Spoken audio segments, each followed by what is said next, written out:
अस्सलाम वालेकुम। मैं सिंधी मिठवार बाबा आलामू शहर ईंदड़ सिंधी जा कुछ मिठा अखर लफ़्ज़ अल्फाज़ ॻाल्हि गटे मानी टिकी चांहि पाणी ख़ैरो आफ़ियत ख़ैरो ख़ैरियत हाली अहवाली ख़ैरो बरकत माल मटा लहवारी ओभारी हाल अहवाल अबरो सबरो अवी सवी पंहिंजो परायो दवा दुआ ख़ुश ख़राफ़त ख़ुश पाश आलो भोलो खिल भोग हस मुख कार वहिंवार दर गुज़र रखो रखाव लेटी लेटी मानी बानी पाणी धाणी टिप टाप सुखियो सताबो खड़ टेल माणा साणा आणी टाणी अजायो सजायो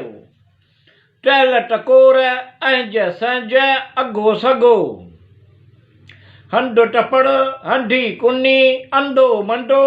पाट कुन्नी आई वेल ओड़ो पाड़ो उबटा सुबटा उठ वेह अच वञ बन्नी ॿारो अॻु पोइ अॻु पुठि ॿार बचो आमूं साम्हूं अंज इनाम इकराम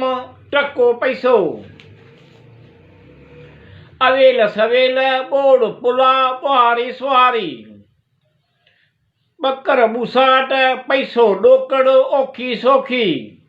फेर गेर टप टाव तड़े तकड़ ओसे पासे ठुलो मटारो ठह पह ओही वाही जग जहान जहिड़ो तहिड़ो ईंदे वींदे जुआण जमान छड़ो छांड बीमारी सीमारी छिक टाण ॼाण सुञाण थधी कोसी चिप चाप चर्चो भोग छंड छाण टिकी टुटी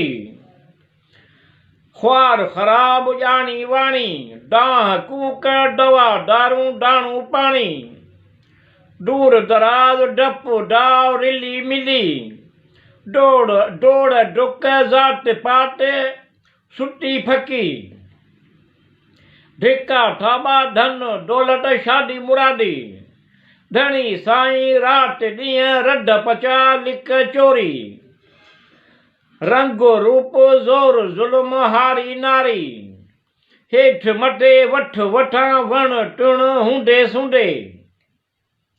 ज़ेर ज़बर सार संभाल सच पच जेको टेको सऊं सिधो सुसे पुसे सॻो ढाॻो शान शौकत सुबुह शाम चंडो पांड छिडो पाडो सुलह साड तौर तरीक़ा खाधो पीतो खीर खंड खेल तमाशो टुकुर टाबो कमो कार गपे छपे गड़े बड़े साफ़ सुथरो